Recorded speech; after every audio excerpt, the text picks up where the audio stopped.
नमस्कार। नॉलेज बाजार YouTube channel में आपका स्वागत है। इस वीडियो में हम लोग प्रॉफिट एंड लॉस को ही कंटिन्यू करेंगे। तो चलिए शुरू करते हैं। आज का पहला सवाल है कि एक वस्तु का जो विक्रय मूल्य है क्रय मूल्य का, तो बोला क्रय मूल्य का, तो क्रय मूल्य नीचे वाला हो गया। क्या बोला है? क्रय मूल्य का 4/3 गुना है, तो लाभ प्रतिशत क्या है? देखिए, क्रय मूल्य अगर नीचे वाला है तो विक्रय मूल्य ऊपर वाला होगा। तो नीचे वाला आ गया क्रय मूल्य और नीचे वाला ऊपर वाला क्या हो गया? विक्रय मूल्य। बस सिंपल है। अब देखिए, अगर विक्रय मूल्य में से क्रय मूल्य घटाएंगे, प्रॉफिट पता चलेगा कि प्रॉफिट कितना है। तो प्रॉफिट कितना हो गया? 4 में से 3 गया तो 1। अब हमें पूछा है लाभ का प्रतिशत बताइए। तो आपको पता है कि लाभ प्रतिशत बराबर क्या होता है। लाभ प्रतिशत बराबर होता क्या है वह आपको पता है। तो कैसे करेंगे कि लाभ गुने 100, लाभ गुने 100 और बटा में क्या लिखेंगे? क्रय मूल्य। यही लिख सकते हैं ना, बटा में क्रय मूल्य। और सॉल्व करेंगे, हमारा उत्तर निकल कर आ जाएगा। देखिए, हमें लाभ का प्रतिशत बताना है, तो आप बताइए कितना होगा। तो लाभ प्रतिशत बराबर लाभ कितने का है? 1 का। तो 1 गुना 100 बटा क्रय मूल्य। क्रय मूल्य कितना है? नीचे वाला 3। तो ये आ गया 100/3%। क्या आ गया? 100/3। अगर इसको हम तोड़ेंगे तो 33.1/3 आएगा। ये आएगा राइट आंसर, जो कि कहाँ पे है? First option. आप चीज़ों को समझ पा रहे हैं। चलिए अगला सवाल देखिए, ये रहा आपके सामने। यदि किसी वस्तु का क्रय मूल्य विक्रय मूल्य का, अब बोला यहाँ क्या? विक्रय मूल्य का। इसका मतलब जो विक्रय मूल्य है वह 7 है और क्रय मूल्य जो है वह ऊपर वाला 5 है। देखिए यहाँ क्रय मूल्य विक्रय मूल्य का, तो अगर नीचे वाला विक्रय मूल्य है तो ऑटोमेटिक ऊपर वाला क्या हो जाएगा? क्रय मूल्य हो जाएगा। तो बोला है प्रतिशत लाभ या हानि बताइए। अब देखिए 5 विक्रय मूल्य है, क्रय मूल्य 5 है क्रय मूल्य और 7 है विक्रय मूल्य। अगर हम प्रॉफिट निकालना चाहे तो कितना निकल के आएगा? घटा लेंगे 7 में से 5 को तो 2 यूनिट आ जाएगा। अब आपको क्या बताना है? लाभ का प्रतिशत। लाभ प्रतिशत क्या होता है आपको तो बता चुके हैं कितनी बार कि लाभ प्रतिशत होता है लाभ गुने 100 बटा क्रय मूल्य। अब लाभ है 2, तो 2 गुना 100 और बटा में क्रय मूल्य। क्रय मूल्य कितना है? तो 5 है। 5 से भाग करेंगे तो 5 से 20, तो 20 दूना क्या हो गया? 40। मतलब कि जो लाभ का प्रतिशत है वह कितना है? 40% है, जो कि कहाँ पे है? First option. समझ पा रहे हैं। चलिए अगला सवाल ये रहा। एक चावल व्यापारी बेचने में 20% कम वजन तौलता है और साथ ही खरीद दर से 10% अधिक विक्रय मूल्य घोषित करता है, तो कुल प्रतिशत लाभ बताए। अब देखिए, जो है कम वजन तौलता है, कम वजन तौलता है, इसका मतलब कि उसको कैसे सॉल्व करेंगे? देखिए, कम वजन तौलता है तो आप लिख सकते हैं कि 20% कम वजन तौला तो कितना हो गया? 80। और 10% अधिक विक्रय मूल्य घोषित किया तो कितना हो जाएगा? 110। बस। अब क्या बोला है? कुल प्रतिशत लाभ बताए। अब 80 का देखिए, कम वजन तोला तो इधर 80 हो गया, इधर ज़्यादा मतलब विक्रय मूल्य घोषित किया 110 हो गया। तो बोला है कुल लाभ, तो 80 से 110 हुआ, कितने का लाभ होगा? तो आप कहेंगे 30 का लाभ हो गया यहाँ। तो 30 का लाभ है और लाभ प्रतिशत बराबर क्या होता है? लाभ गुने 100 बटा क्रय मूल्य। अब यहाँ लाभ प्रतिशत अगर निकालना है तो लाभ गुने 100, लाभ तो 30 का है तो 30 गुना 100 और बटा में क्रय मूल्य। क्रय मूल्य कितना है? 80 है ना, ये है 80। 20% कम वजन तौलता है तो यही हो गया क्रय मूल्य। तो ये हो गया 80। समझ पा रहे हैं। 20 पचे 20 चौका और 2 से ये 15 और यहाँ 2 से 4, तो आ गया 75/2। 75/2 को भाग करेंगे तो 37.5 आएगा। 37.5% का क्या होगा? लाभ होगा, जो कि कहाँ पे है? ये है थर्ड ऑप्शन। समझ पा रहे हैं। लाभ प्रतिशत हम कैसे निकालेंगे आप चीज़ों को समझ पाए होंगे। चलिए अगले सवाल की तरफ बढ़ते हैं। देखिए यहाँ आप इसको दूसरे तरीके से भी बना सकते हैं, हम किसी और वीडियो में उसकी चर्चा करेंगे। चलिए अगला सवाल ये रहा। टीवी के मूल्य में 30% की वृद्धि हो गई तथा उसके संख्या में 20% की कमी हो गई, तो बिक्री पर क्या प्रभाव पड़ेगा? देखिए, जब कोई प्रभाव नहीं था तो 100% रहा होगा, ठीक है, तो हम उसको क्या मान लेते हैं? 100%। तो देखिए 100% में पहले 30 की वृद्धि हुई तो ये हो गया 130/100, फिर 20 की कमी हुई तो ये हो गया 80/100।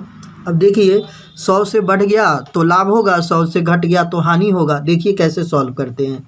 तो ये 100 कट जाएगा ये जीरो ये जीरो ये जीरो ये जीरो, तो 13 ठे 104 आ गया। तो 100 से कितना बढ़ गया, तो 100 घटाएंगे तो पता चलेगा कि क्या हुआ, 4% का क्या प्राप्त हुआ, लाभ प्राप्त हुआ। क्या प्राप्त हुआ, 4% का लाभ, जो कि कहाँ पे है, ऑप्शन नंबर 4। इसी सवाल को अगर आप दूसरे तरीके से बनाना चाहें तो ऐसे बना सकते हैं। देखिए कैसे, ये दूसरा तरीका है हमारा कि पहले अगर x की वृद्धि की जाए फिर y की कमी की जाए तो प्लस माइनस माइनस होता है xy/100, ये कॉन्सेप्ट लगा सकते हैं। तो देखिए पहले x की वृद्धि है तो 30 की वृद्धि, फिर y की कमी यानी 20 की कमी है तो -20, प्लस माइनस माइनस, तो 30 गुना 20 और बटा क्या लिखेंगे, 100। सॉल्व करेंगे, ये कट जाएगा ये कट जाएगा, तो यहाँ देखिए 30 माइनस और ये 20 और ये 6 16 कटेगा तो क्या आएगा, 14%। यहाँ अगर प्लस आया है तो लाभ है, अगर माइनस आता तो हानि। तो यहाँ 14% का क्या है, लाभ है, 14% आएगा। 1 मिनट, 20 और 6 26 ना होगा, यहाँ पे 26 होगा। तो यहाँ जो हमारे पास आया है वह कितना आया है, देखिए थोड़ा सा हम यहाँ 4% आएगा ना सॉल्व करने पर। देखिए जब हम यहाँ 30 में से 26 घटाएंगे तो क्या निकलेगा, 4% का लाभ, क्योंकि यहाँ 20 है माइनस और माइनस 6 26 होगा, जो कि हमने गलती से 16 लिखा। आप चीज़ों को समझ पा रहे हैं। चलिए अगले सवाल की तरफ बढ़ते हैं। अगला सवाल ये रहा आपके सामने कि 21 रुपये में 3 किलोग्राम चावल के भाव से खरीदा, आम खरीदा, चावल नहीं आम खरीदा, और 50 रुपये में 5 किलोग्राम के भाव से उसे बेच दिया। यदि वह 102 रुपये का लाभ कमाना चाहता है तो उसे कितना आम बेचना चाहिए। देखिए 21 रुपया में अगर 3 किलोग्राम के भाव से ख़रीदा है, इसका मतलब कि 7 रुपया में 1 केजी ख़रीदा है, 7 रुपये प्रति केजी हो गया इसका दाम, समझ गए। और उसको बेचा, ये हो गया हमारा क्रय मूल्य, और उसको बेचा 50 रुपये में 5 केजी के हिसाब से, मतलब जो 10 रुपये प्रति केजी आ जाएगा, क्या इसका 10 रुपये प्रति केजी क्या आ जाएगा, इसका विक्रय मूल्य। समझ पा रहे हैं, 10 रुपये प्रति केजी क्या आ गया हमारा विक्रय मूल्य। अब हमसे पूछा, उसे कह रहा है 102 रुपये का लाभ चाहिए तो कितना केजी आम बेचेगा। तो देखिए अगर 7 रुपये में ख़रीदा और 10 में बेचा तो कितना का लाभ हुआ, तो आप कहेंगे कि 3 रुपये का लाभ हो रहा है 1 केजी बेचने पर। तो 3 रुपये का लाभ है 1 केजी बेचने पर, तो 102 लाभ चाहिए तो कितना केजी बेचेगा, तो 3 से भाग करेंगे, 3 तिहाई 9, 3 चौका 12, यानी 34 केजी बेचना पड़ेगा। कितना बेचना पड़ेगा, 34 केजी, जो कि कहाँ पे है, फर्स्ट ऑप्शन। समझ पा रहे हैं। चलिए अगले सवाल की तरफ बढ़ते हैं। अगला सवाल आपके सामने ये रहा, ये जो अपनी वस्तुओं को 5% लाभ पर बेचता है, दैनिक बिक्री 2100 रुपये होती है, 5% लाभ है, मतलब विक्रय मूल्य 105% के बराबर होगा, जो कि किसके बराबर होगा, 2100 के, क्योंकि 2100 विक्रय मूल्य है। तथा बी जो अपनी वस्तुओं को 15% लाभ पर बेचता है कि दैनिक बिक्री 345 रुपये होती है, ए का दैनिक लाभ रुपये में बी की तुलना में कितना ज़्यादा है। तो दोनों का पहले लाभ निकालेंगे। देखिए इसका लाभ तो 5% है और विक्रय मूल्य कितना है, 2100। तो अगर विक्रय मूल्य के इक्वल करना है तो 105% के बराबर होगा विक्रय मूल्य, लेकिन सिर्फ लाभ जानना है तो हमें कितना प्रतिशत का मान चाहिए, 5% का। और यहाँ से पता चल जाएगा कि जो ए का लाभ है वह कितना है। तो हम सॉल्व करेंगे। देखिए 5 गुना में 2100 और बटा में क्या, 105। सॉल्व करेंगे 21 से 5 बार, 5 से ये 20 बार, तो ये कितना आ जाएगा, 100 आ जाएगा। 100 आ गया। तो 100 क्या है हमारा, ए का लाभ है। किसका लाभ है, लाभ है ये 100 रुपये जो लाभ है, किसका लाभ है, ए का। ए का जो लाभ है वह 100 रुपये है। अब बी का लाभ निकालते हैं। तो देखिए बी कितना लाभ पर बेच रहा है, 15% लाभ पर। तो हम लिख सकते हैं जो विक्रय मूल्य होगा वह कितना होगा, 115% के बराबर होगा। विक्रय मूल्य 115% के बराबर होगा। विक्रय मूल्य है कितना, 345। अब यहाँ हमें लाभ पता करना है इसका, बी का, तो 15% ही लाभ है, तो 15% निकालेंगे। सॉल्व करेंगे तो देखिए लिखेंगे 15 गुना 345 और बटा में क्या, 115। 115 से 3 बार कटेगा तो 15 तिया 45, तो 45 क्या हो गया, बी का लाभ हो गया। ये किसका लाभ हो गया, बी का।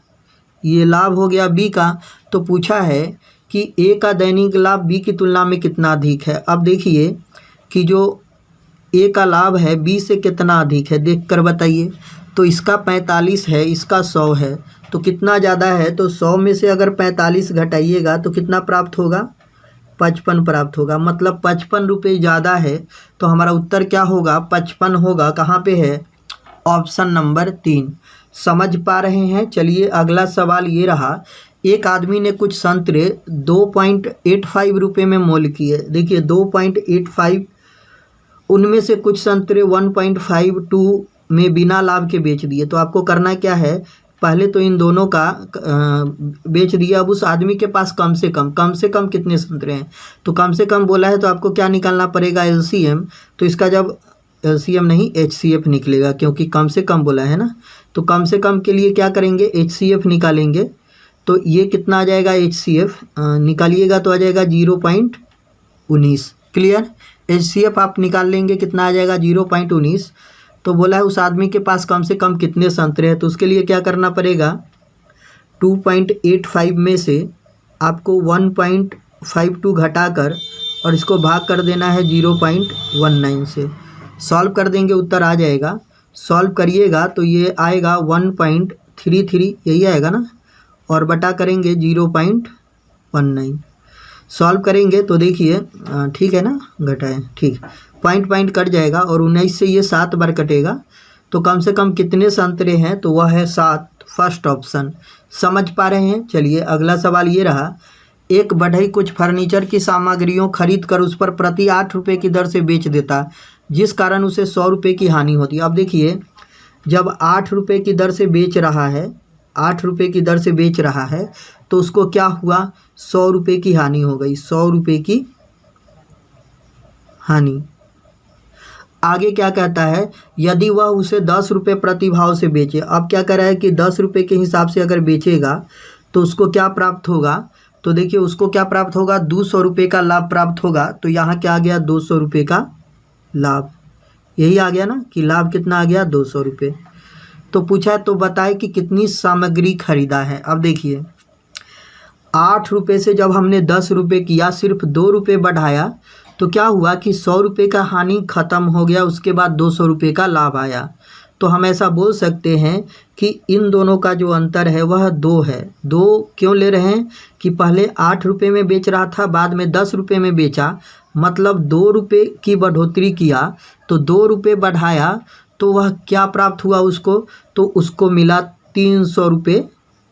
300 रुपये मतलब 100 हानि खत्म हो गया और 200 रुपये लाभ आ गया। तो 200, 100, 300, तो 2 यूनिट बराबर क्या हो जाएगा, 300। ठीक है। तो पूछा क्या है, कितनी सामग्री खरीदी गई। तो एक सामग्री पर तो 2 का लाभ है, तो कितनी सामग्री खरीदी गई, तो आप क्या करेंगे, भाग कर देंगे 300 को किससे। आप डायरेक्ट यहाँ ऐसे ही कर सकते थे कि आप भाग ही कर लीजिए। क्या कर सकते हैं कि 300 को 2 से भाग करिए, क्योंकि एक सामग्री पर कितने का लाभ है, 2 का लाभ है। तो 300 लाभ प्राप्त करने के लिए 2 से भाग करेंगे तो कितनी सामग्री खरीदा, तो 150। तो राइट आंसर क्या हुआ, 150, जो कि कहाँ पे है, फर्स्ट ऑप्शन। आप कॉन्सेप्ट को समझ पा रहे होंगे। अगला सवाल ये है कि रूपा 3 साड़ी खरीदी, जिसमें से प्रत्येक साड़ी के अंकित मूल्य पर उसे 15% की छूट मिली। वह एक साड़ी को 20% लाभ पर तथा शेष साड़ी को 15% के लाभ पर बेच दी। यदि एक साड़ी का न्यूनतम मूल्य 1000 रुपये है तो उसे 2 साड़ी बेचकर, देखिए यहाँ आपको कन्फ्यूज करने के लिए, यहाँ तो 2 साड़ी है और यहाँ 3 साड़ी है, इस पर ध्यान देना है। बेचकर कितने रुपए का लाभ प्राप्त हुआ। आप देखिए 1000 रुपये MRP है, अगर 15% छूट पर मिला है, 15% छूट पर, तो 85% पर मिलेगा। तो इसका 85% निकालेंगे तो हमारा क्रय मूल्य निकलेगा। क्रय मूल्य कितना आ गया, 850 रुपये। ये 850 क्या है, हमारा क्रय मूल्य है। अब क्या है, अब कह रहा हुआ एक साड़ी को 20% लाभ पर बेचा। अगर 850 रुपये का साड़ी है और 20% लाभ पर बेचेगा, मतलब 120% पे बेचेगा, बटा 100। सॉल्व करेंगे, कट जाएगा। तो 12 पचे 60 और 6, 12 ठे 96 और 6 कितना हो जाएगा, गुना करिए। 12 पचे 60, 6, 12 ठे 96 और 6, 102 आ जाएगा। यही आ जाएगा ना। 885 आएगा। देखिए 15% छूट, एक साड़ी को 20% लाभ पर। अच्छा, यहाँ आपको पूछा था कि कितने रुपए का लाभ हुआ रुपए में, तो आप ऐसे करेंगे तो आपको घटाना पड़ेगा। चलिए घटा लीजिएगा। देखिए या तो आप ऐसे कर सकते हैं, कर लेते हैं, जब हमने लिख दिया है तो कर लेते हैं। 12 पचे 60, 6 और 12 ठे 96 और 6, तो 96 और 6 करेंगे तो 102 आएगा। और फिर जब इसको हम घटाएंगे 1020 में से 850 क्रैमुल को, तो हमें प्रॉफिट पता चलेगा। लेकिन ये जो कैलकुलेशन है थोड़ा लेंदी है, तो हम इसके लिए आप घटा कर देख लीजिए तो कितना आएगा 150, तो ये 170 आ जाएगा। 1020 में से 850 आप घटाइएगा तो क्या आ जाएगा 170, मतलब पहले साड़ी को बेचकर 170 रुपये का लाभ प्राप्त किया। लेकिन ये कैलकुलेशन ज़्यादा हो गया, हम ये नहीं करना चाहते, तो क्या कर सकते हैं, तो वह भी हम आपको बता देते हैं कि आप क्या कर सकते हैं। डायरेक्ट लाभ निकालिए कि 850 पर उसको 20% ही तो लाभ चाहिए, तो इसका 20% निकालिए। अगर 20% निकालिएगा तो डायरेक्ट लाभ निकलेगा कितना 170, मतलब 170 रुपये का क्या है प्रॉफिट है, लाभ है। समझ पा रहे हैं। अब आगे बढ़िए। अब दूसरे साड़ी को क्या किया 15% लाभ पर बेचा, तो दूसरा साड़ी भी 850 का है और 15 लाभ है, तो डायरेक्ट हम 115 निकालेंगे तो फिर घटाना पड़ेगा। तो हम क्या करेंगे 15% ही निकालेंगे। सॉल्व करेंगे तो देखिए 0 0 कट जाएगा और 5 से 17 और 5 से दूना 10, इसको सॉल्व करेंगे तो 15 सते 105, ठीक, 15 सते 105 और 10 और 15 10 25। अब इसको 2 से भाग करेंगे तो आएगा 127.5, भाग करने पर आया, तो ये भी क्या है हमारा प्रॉफिट है। अब कह रहे हैं 2 साड़ी को बेचकर कितना लाभ कमाया, तो ये पहला साड़ी ये दूसरा साड़ी दोनों को जोड़ दीजिए, तो 170 में 127.5 जोड़ेंगे। इसके बाद डेसिमल के बाद 0 लगा सकते हैं, तो 5792, तो 297.50, ये डेसिमल के बाद 0 लगा सकते हैं। तो हमारा उत्तर क्या हो गया ऑप्शन नंबर 4। समझ पा रहे कॉन्सेप्ट को। चलिए अगला सवाल देखिए, ये रहा आपके सामने। अशोक 20% कमीशन पर कुछ खिलौना खरीद कर उसे अंकित मूल्य पर बेचता है। एक खिलौना का अंकित मूल्य 40 रुपये है, उसे कुल 240 रुपये की बचत होती है। तो बताइए कि कितना खिलौना खरीदा। अब देखिए अंकित मूल्य कितना है 40 रुपये है और उसको 20% का कमीशन मिल रहा है, तो इसी 40 पर 20% का कमीशन है, मतलब कितना कमीशन मिल रहा है 1 पर, तो एक खिलौना पर उसको मिल रहा है 8 रुपये का कमीशन। अब कह रहे हैं 240 रुपये की बचत होती है, मतलब 240 रुपये का कमीशन मिला, तो कितना खिलौना बेचा, तो इस 8 से भाग करेंगे तो कितना खिलौना बेचा, तो 8 3 24, मतलब 30 खिलौना बेचा। Option number 3। समझ पा रहे हैं। तो आशा करता हूँ वीडियो आपको अच्छा लगा होगा। वीडियो अच्छा लगा वीडियो को लाइक कीजिए, अपने दोस्तों के साथ शेयर कीजिए और इस प्रकार के वीडियो पाने के लिए हमारे चैनल को सब्सक्राइब कीजिए।